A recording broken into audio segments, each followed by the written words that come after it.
Naam, sadata kabisa mpenzi mtazamaji, kama nilivyokuwa nimekuarifu pale mwendo wa saa 3:30 kwamba mida za saa 5 tutakuwa narejea hapa kwenye studio zetu kwenye kipindi cha Matukio Nyanjani, ambapo nakufahamisha kile ambacho kinajiri katika maeneo tofauti tofauti ya nchi. Lakini kwanza kabisa, waziri wa elimu Profesa George Magoha anahojiwa na kamati ya bunge kuhusu elimu na hali ya elimu ikizingatiwa. Alisema kwamba kalenda ya mitihani ya kitaifa haitabadilika kwa sasa. Wacha tuvuke moja kwa moja hadi katika bunge. Ministry. I will leave the fourth one for Belio Kipsang and go to my brother Engineer Nzambia. Honorable Engineer Nzambia, the government has 5 cabinet subcommittees on COVID. And there is one running thread there. Stay at home. If you have no work, stay in your house. Well, the teachers are being told to stay in their house. You wouldn't want a teacher to carry a corona to a child in his house. I may want to let you know that in Italy, what has happened is that there was a preacher there who was going from house to house. He died, and the rest is history. So I very much doubt whether even if this point was taken to the committees that we sit, that it will get sympathy, and that my hope is that we are able to contain this pandemic quickly. I want to thank Honorable Obara for her kind words and ask Belio Kipsang to address himself to the issue of the 2 questions asked by the Honorable gentleman from West Pokot. Thank you, Chair. I think on most of the issues, the CS has been able to handle them. But in general, as I handle the question from Honorable Lekopong Mwalimu. No, Chakapong, and I will request that these are honorable members. They cannot be gentlemen or one from this region. They are actually honorable members. So as already handled by the Cabinet Secretary, on the question of regulations, I would want to confirm to members that whatever mode of delivery of curriculum is that it is all anchored through KICD, and which says that all materials and all that which goes to our children must go through vetting and approval by KICD. So including the online learning, all the content that is delivered has to go through the approvals of KICD, while all the teachers and persons who deliver this particular content must be teachers who are registered with the Teacher Service Commission. I want to confirm to honorable members that yes, we have guidelines which are drawn from the Kenya Institute of Curriculum Development Act, which guides all of us on this particular question on electronic media learning for schools. And to quote, what it says is that every content developer must, in writing, apply for vetting of online electronic media content to KICD, who will vet, verify, and approve. So, as I said, members, is that there will be no content that will be delivered to our children which will not have gone through the due process of vetting and assessment. So, Chair, I think that's what I can say, particularly to the question that was asked by the honorable member. On special needs, yes, we appreciate that this particular pandemic came at a time that we may not have necessarily developed all the content that will capture all our children, and that's why we are saying there will be challenges in capturing all our learners. But notwithstanding is that when we provided learning materials to our children and that we have a 1-to-1 book ratio to our children, is that these particular children, both on special needs and on the regular learning, is that they have these particular learning materials and instructional materials that is available to them even in their homes, that is addressing all children, both of special needs and our regular children. So within the bigger context, not necessarily of e-learning, but of availing the necessary materials to our children, and of which materials most of the children have them at home, is that they are properly and adequately provided for by having those particular instructional materials. Given this particular situation, Chair, is that going forward, it is also an opportunity that as a government and as a people of this country, that we shall be able to widen the scope and improve on this particular e-learning, so that as we go forward, because that is where the world is going to, is that as we go forward, then we shall be better prepared going forward in ensuring that the alternative mode of delivering curriculum will be easily available.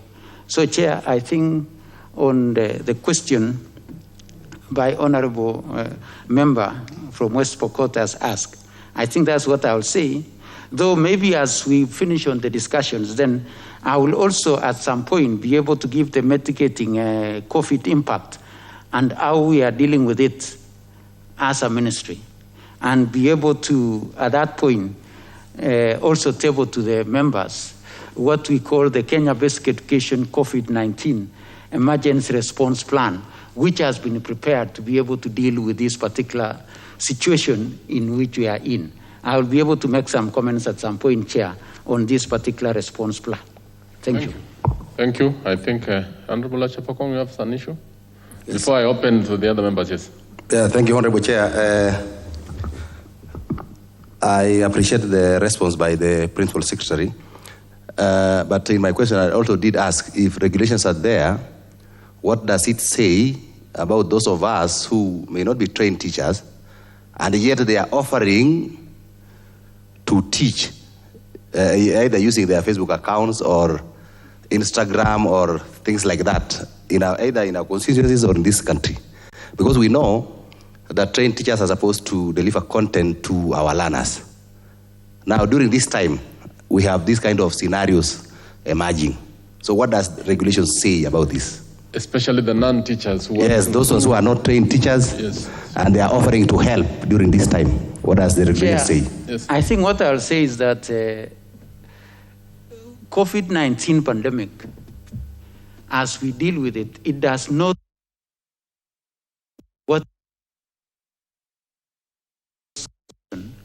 which is a constitutional commission with the responsibility of registering teachers. Anybody teacher and providing content is undertaking an election, and we shall be able to take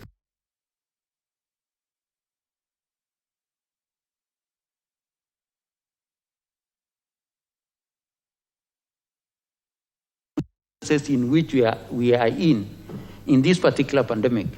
They remain illegalities, and action as provided by law will be taken. Thank you. I just want to ask this question as serious. Let me just ask this, that there is a group of schools that are online, and they are charging, especially private schools. What's your take on that? The students are at home? Yes. Mr. Chairman, honorable members, I would like to state my personal stand on this issue first, that we have 155,000 teachers engaged by the private schools in Kenya. The teachers that are engaged by government are being paid. In order for those teachers to remain in service, they have to be paid. Now, I am not talking for anybody, but I think it is some form of justice if these teachers develop additional content which they use to convey to their children online. The question is, when it comes to charging, they should talk to those parents, because those parents are the ones who are able, and agree on a pro rata basis. If you are going to charge X, then you charge X minus ABC. So in principle, since this is a free country, I do not see anything wrong with it. Because in any case, there are schools which charge up to 1 million shillings a term. Now, if they want to continue to give content to your child in addition to what you are giving, I think the question is, are they charging the whole fee or are they prorating? I think there is absolutely nothing wrong with charging for a service delivered, and the comfort is that even the children in private schools are our children, and that when schools open, the schools should find their faculty in place to teach them. That's my take there, Mr. Chairman. Thank you. Let me open the floor now for the friends of the committee. Let me start with the Osotsi. That's one question. Dr. Nyikal, Honorable Makali, Member Fonjoro, and Honorable Raso, that first group. Odanga, you are in the group of the committee. You are late, so let's proceed. Let's start with Osotsi. Thank you, Chair. First of all, I must commend the CS and the team. Question, specifically one question. Yes. I must commend the CS and the team for the responses they've given us. Chair, acknowledging that e-learning is a multifaceted program involving quite a number of stakeholders. It involves the Ministry of ICT in provision of ICT infrastructure, and even broadcasting. It also involves the Ministry of ICT in terms of bandwidth. It also involves the Ministry of Energy in terms of provision of electricity.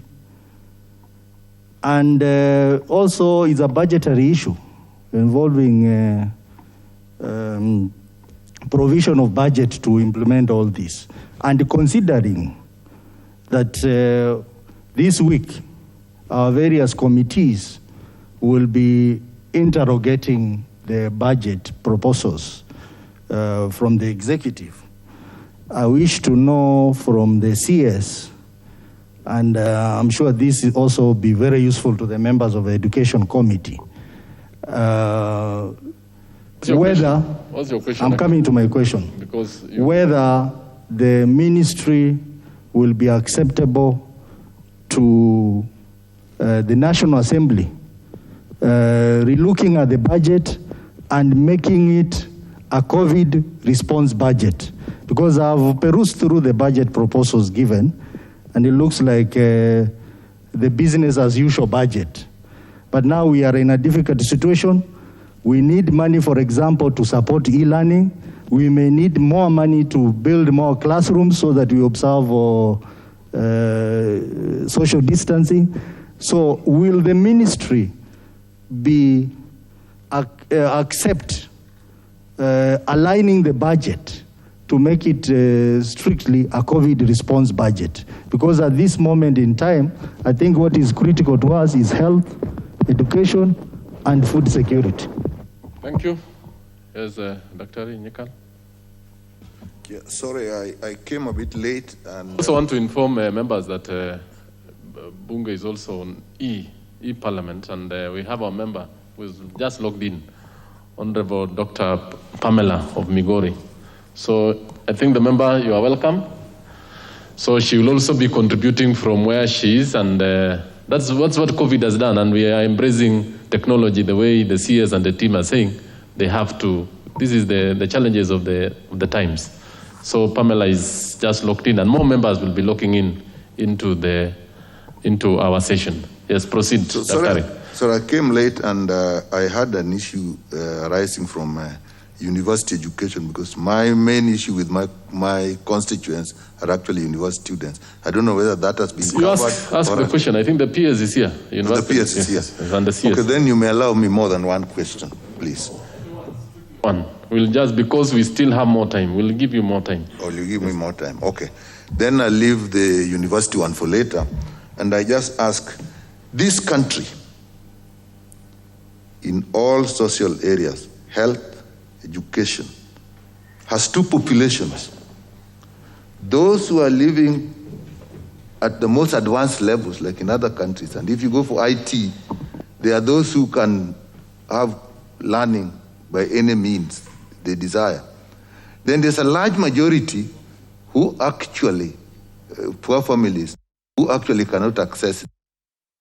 So my view is that the policy would then actually focus on those people who actually are not advantaged. If you take care of them, then the other people are actually merely.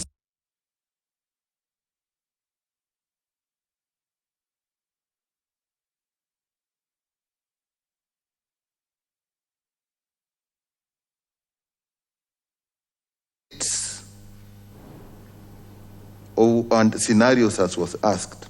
I know that data should come from probably health, but there is the National Emergency Response Committee that I presume provides all the other subcommittees with information and on which that is based. And linked to that, if we are going to start all over again when things open up, then what is the objective of the current e-learning that the ministry engaged in? And is that objective, has it been passed on to the public? Because that is what is causing the anxiety. Then some are learning and some are not. But if the objective is clear and the other people know that when it opens, I'll get what I need to pass the exam that will come before me, it would be fixed. So those are my 2 questions for now. The university education I'll take later. Honorable Makalu. Thank you, Mr. Chairman. Mr. Chairman, let me also join my colleagues in saying, appreciating the presentation, and say you realize today we have a lot of friends of the committee, Mr. Chairman. And basically it's because education in this country is a very serious matter. You start with the budget, the national budget, it takes the lion's share. You come to us as members of parliament, we spend... Naam, bila shaka mpenzi mtazamaji, hizo ni picha za moja kwa moja kutoka katika bunge, ambapo bunge kuhusiana na swala la elimu, ambapo waziri wa elimu Profesa George Magoha amefika mbele ya kamati ya bunge kuhusu elimu, ambapo waziri Magoha alikuwa amesema hapo awali kwamba ile kalenda ya elimu kwa sasa kufikia sasa haiwezi kubadilishwa. Kwa hiyo kamati hiyo ya bunge kwa sasa inahitaji maswali kuhusiana ni jinsi gani sekta hivyo imejipanga, ama sekta ya elimu imejipanga kaswa katika msimu huu wa corona hapa nchini, ambalo limekuwa ni pigo kubwa sana. Kwa sasa katika maeneo tofauti ya nchi wanafunzi wamelazimika kusoma kupitia njia za kidijitali. Bila shaka taarifa hiyo mpenzi mtazamaji tutakuletea vikamilifu itakapotimu mwendo wa saa 1 kamili na vile vile saa 3 na saa 10 mtawalia. Lakini kwa sasa katika eneo la Eastleigh, ambapo kuhusiana na swala la kuzuka kwa virusi vya corona ni kwamba watu 4 zaidi wamepona virusi vya corona, idadi ya waliopona ikifikia watu 190, ila watu wengine 47 zaidi wameripotiwa kuugua virusi hivyo, na 32 wakitokea katika kaunti ya Mombasa na 18 kati ya 32 wakiwa wametoka mtaa wa Old Town Mombasa, na visa 11 vimetokea katika kaunti ya Nairobi, huku 5 vikiwa vya kutoka Eastleigh Nairobi na vingine vikitokea katika kaunti ya Busia, Kiambu na Kwale. Haya yanajiri huku mitaa ya Eastleigh, Nairobi na Old Town Mombasa zikifungwa kwa siku 15 zijazo.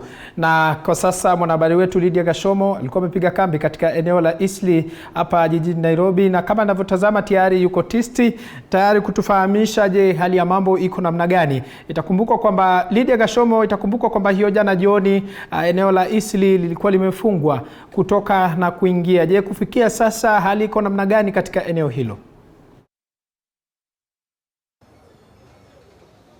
Naam, asante sana Kirobi. Nimetia kambi katika eneo la Eastleigh, na kama waziri wa afya alivyotangaza hapo jana ni kuwa mtaa huu utaweza kufungwa, ama barabara zinazoelekea katika mtaa huu zitaweza kufungwa na hakuna ambaye ataweza kuingia wala kutoka katika mtaa huu.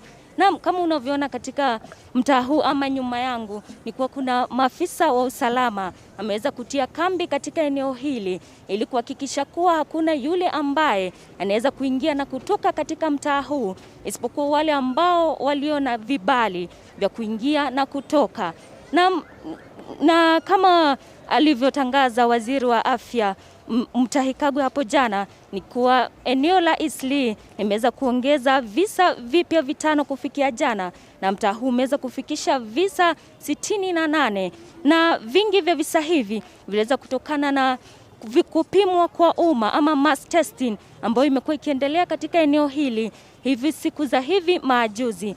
Na labda tunaweza zungumza na mmoja mkazi wa eneo hili ambaye kutueleza hali imekuwa vipi kufikia sasa ama kutoka hapo jana baada ya waziri wa afya kutangaza kufungwa kwa eneo hili kwa siku 15. Labda tunaweza zungumza na mkazi mmoja ambaye ataweza kutueleza. Labda ukianza kwa jina lako. Waziri wa afya Mutahi Kagwe aliweza kutangaza kufungwa kwa eneo hili kwa siku 15.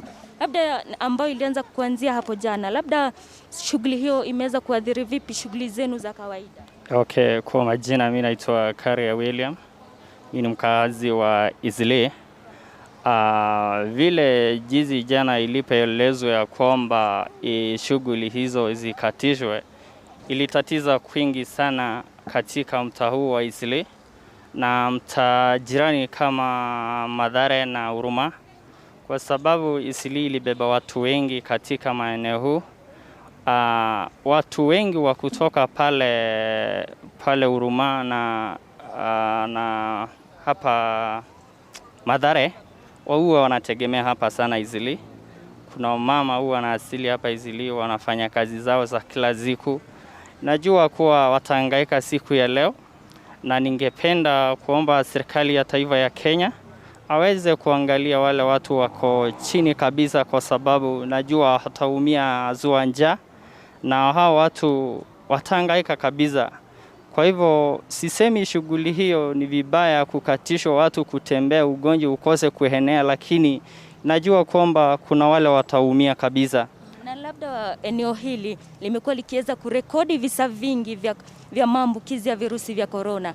Labda wewe kama mkazi wa eneo hili, unaona ni lipi ambalo limesababisha kuongezeka kwa maambukizi haya? Mimi nikitazama vizuri au kuifikiria zua mbona ikiongezeka, ijapokuwa kama mimi William, mimi sijawahi uona ule mtu ako na corona au yule mtu alishukwa karibu na mimi naweza sema alikuwa na corona, lakini tuliona watu wakipimwa pale karibu na misikiti Halidaya, na siku hiyo ndio nilisikia watu walipatikana wengi. Kitu ambayo nafikiri itasababisha watu waambukizane ugonjwa wa corona ni watu kuwa pamoja, watu kusanyikana na watu kupuuza pia maneno huu.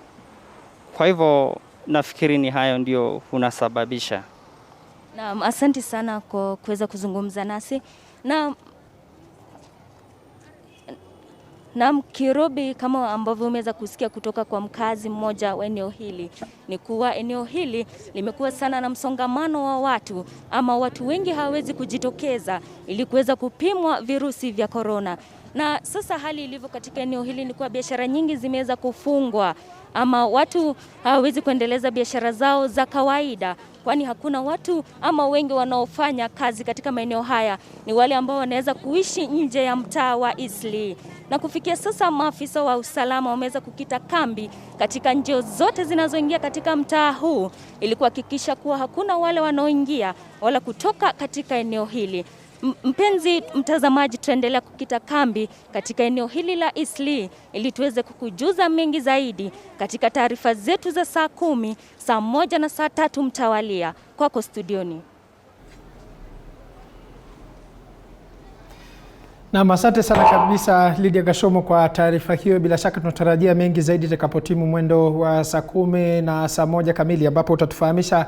Pale nyuma nimeona kuna gari la polisi ambalo sijui hatima yake ama shughuli yake itakuwa ni ipi kuhusiana na jinsi hali ilivyo katika eneo la Eastleigh. Kwingineko ni kwamba zaidi ya familia 30 kutoka vijiji vya Mwadiswa na Mtomondoni wadi ya Shimo la Tewa eneo bunge la Kilifi Kusini wamepokea msaada wa vyakula kutoka kwa Binabina Bishokama ambaye ni mjasiriamali kutoka kampuni ya Rach Family Trust. Familia hizo zimetoa shukrani kuu kwa mhisani huyo kwa kujitolea kuwafaa wakati huu ambapo janga la corona linaendelea kuwatatiza katika maeneo tofauti tofauti.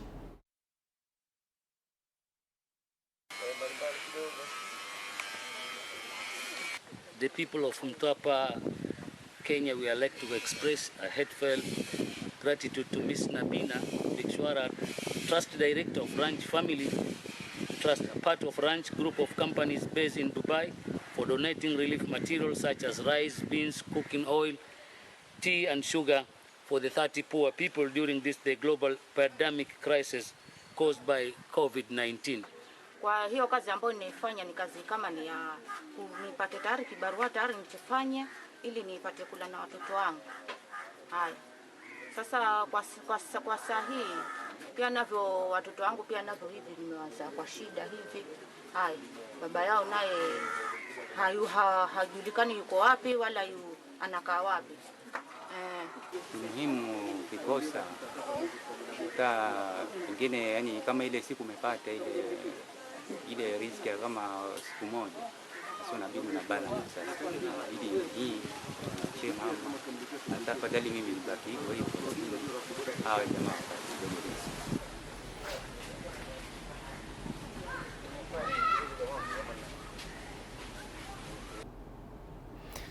Naam, tukiachana na hayo, kwingineko ni kwamba serikali ya kaunti ya Murang'a ikiongozwa na gavana Mwangi wa Iria imetoa barakoa 120,000 kwa wakulima wa majani chai. Hebu tazama.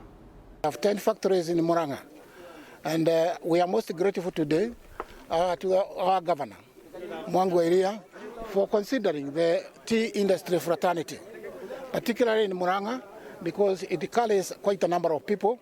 Murang'a has the highest number of tea factories. Katika hii harakati ya kupambana na janga la corona, sisi kama kaunti ya Murang'a tumeonelea kwamba wakulima ni sehemu ya muhimu, na hasa wale wakulima ambao wanaenda soko kila siku, kama vile ambavyo tunakinga wanabiashara wengi ambao, na tumewapatia wote ambao wako kwa soko zetu. Mtu ambaye anatoka asubuhi kwenda kwa soko kuuza bidhaa zake, huyo ni mtu ambaye anaweza kuwa kwenye njia ya hatari.